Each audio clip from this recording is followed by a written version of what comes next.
नमस्कार। आज हम जिनकी कहानी जानने वाले हैं उन्हें एक बहुत ही खास नाम से जाना जाता है, पीरों के पीर।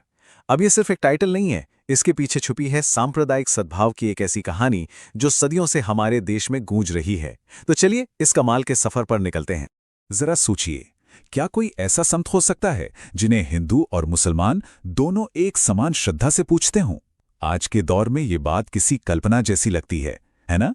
लेकिन रामदेव जी की कहानी इसी कल्पना को हकीकत बनाकर दिखाती है। ये सिर्फ एक कहानी नहीं, बल्कि एकता का एक जीता जागता सबक है। हर महान कहानी की तरह इनकी कहानी की शुरुआत भी कुछ असाधारण थी।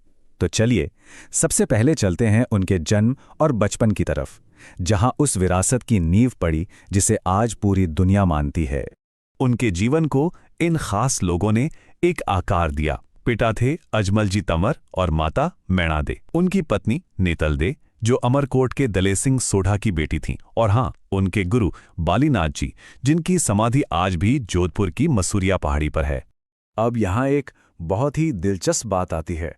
ऐसा माना जाता है कि रामदेव जी के बड़े भाई बीरमदेव बलराम के अवतार थे और खुद रामदेव जी को भगवान कृष्ण का अवतार माना गया। शायद इसीलिए उनके जीवन में इतने चमत्कार और लीलाएं हुईं। लोग उन्हें कई नामों से बुलाते हैं। रुणेचा राधणी, जिसका मतलब है रुणेचा के मालिक। मुस्लिम भक्त उन्हें बड़ी श्रद्धा से रामसा पीर कहते हैं, और उनकी सबसे खास उपाधि पीरों के पीर, जिसके पीछे एक बहुत बड़ी कहानी है जो हम आगे जानेंगे। तो चलिए अब उनके जीवन के उस हिस्से में चलते हैं जहां उनके चमत्कारों, जिन्हें पर्चा भी कहते हैं, और उनके सामाजिक कामों ने उन्हें हमेशा के लिए अमर बना दिया। उनका पहला बड़ा चमत्कार तो बचपन में ही हो गया था। उन्होंने पोखरण की धरती को भैरव नाम के एक राक्षस के आतंक से मुक्त कराया, उस जगह को फिर से लोगों के रहने लायक बनाया, और बाद में वही पोखरण अपनी भतीजी को दहेज में दे दिया। यहीं से उनकी पहचान एक रक्षक के तौर पर बनी। उनकी प्रसिद्धि इतनी फैली कि दूर मक्का तक पहुंच गई। कहते हैं कि वहां से 5 पीर उनकी शक्तियों को परखने के लिए आए थे, और ये मुलाकात रामदेव जी के जीवन का एक बहुत ही अहम मोड़ साबित होने वाली थी। जब उन पीरों ने रामदेव जी के चमत्कार अपनी आंखों से देखे तो वे दंग रह गए। उन्होंने मान लिया कि ये कोई साधारण शक्ति नहीं है, और तभी उनके मुंह से निकला, हम तो केवल पीर हैं, आप तो पीरों के पीर हैं। ये सिर्फ तारीफ नहीं थी, ये एक हिंदू संत को इस्लामी संतों से मिला सबसे बड़ा सम्मान था। रामदेव जी सिर्फ चमत्कार नहीं करते थे, वो एक समाज सुधारक थे। उन्होंने छुआछूत और जाति-पाति जैसी कुरीतियों को खत्म करने के लिए कामड़िया पंथ की शुरुआत की। और कमाल देखिए, आज भी इसी पंथ की महिलाएं उनके मेले में 13 ताली नृत्य करके उनकी शिक्षाओं को आगे बढ़ा रही हैं। समानता की उनकी बात सिर्फ कहने के लिए नहीं थी। उनकी एक धर्म बहन थी, डालीबाई, जो मेघवाल समुदाय से आती थीं। उन्हें रामदेव जी ने इतना सम्मान दिया कि डालीबाई ने उनसे एक दिन पहले ठीक उसी जगह पर जीवित समाधि ली। ये सामाजिक बराबरी का एक अमर प्रतीक है। अब हम बात करते हैं उस जगह की जो उनकी विरासत का दिल है, रामदेवरा, और जानेंगे उन अनोखी परंपराओं के बारे में जो आज भी वहां निभाई जाती हैं। जैसलमेर के पास रामदेवरा में जो उनका मुख्य मंदिर है ना, वो सिर्फ एक मंदिर नहीं है, वो राजस्थान में सांप्रदायिक सद्भाव का सबसे बड़ा सेंटर है। हर साल लाखों हिंदू मुसलमान भक्त एक साथ एक ही छत के नीचे अपनी दुआएं लेकर आते हैं।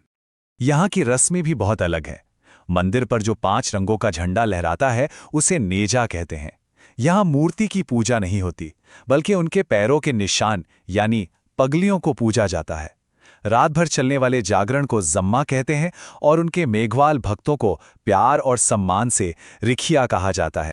हर साल भाद्रपद महीने में उनके जन्मदिन, जिसे बाबेरी बीज कहते हैं, से लेकर उनकी समाधि की तारीख तक पूरे 10 दिन का एक बहुत बड़ा मेला लगता है। इस मेले में धर्म, जाति, सब दीवारें टूट जाती हैं, बस आस्था का एक सैराब नजर आता है। तो आखिर में चलिए देखते हैं कि रामदेव जी की विरासत आज भी हमारी संस्कृति और कला में कैसे जिंदा है और हमें लगातार प्रेरणा दे रही है। और ये एक ऐसी बात है जो उन्हें सभी लोक देवताओं से बिल्कुल अलग बनाती है। रामदेव जी अकेले ऐसे लोक देवता थे जो एक कवि भी थे। उन्होंने 24 वाणियां नाम से एक ग्रंथ लिखा जिसमें उनका पूरा ज्ञान और दर्शन है। उनकी कहानी आज भी एक बहुत ही अनोखे ढंग से सुनाई जाती है, जिसे कहते हैं फड़ वाचन। कामड़िया पंथ के भोपे रावण हत्था नाम का एक म्यूजिकल इंस्ट्रूमेंट बजाते हुए चित्रों के जरिए उनकी पूरी जिंदगी की कहानी को गाकर सुनाते हैं। रामदेवरा तो मुख्य धाम है ही, पर पूरे भारत में उनके कई और महत्वपूर्ण मंदिर भी हैं। जैसे बाड़मेर में उनका जन्मस्थान उड़ू कश्मीर, जोधपुर में मसूरिया पहाड़ी, चित्तौड़गढ़ में सुरताखेड़ा और ब्यावर में बिराठिया। ये सब जगहें बताती हैं कि उन्हें मानने वाले हर जगह हैं। अच्छा, एक जरूरी बात जो तीर्थयात्रियों के काम की है। छोटा रामदेवरा को लेकर अक्सर कंफ्यूजन होता है। देखिए, राजस्थान में अजमेर के पास खुंडियास को भी छोटा रामदेवरा कहते हैं, लेकिन जो मुख्य छोटा रामदेवरा माना जाता है वो गुजरात में है। 15वीं सदी का एक संत और उनकी शिक्षाएं जो आज भी उतनी ही सच्ची हैं। तो आखिर में एक सवाल खुद से पूछने वाला है कि आज की इस दुनिया में जहां हम इतनी दूरियां बना रहे हैं, वहां रामदेव जी का सामाजिक एकता और बराबरी का संदेश कितना जरूरी है, कितना प्रासंगिक है? इस पर सोचिएगा जरूर।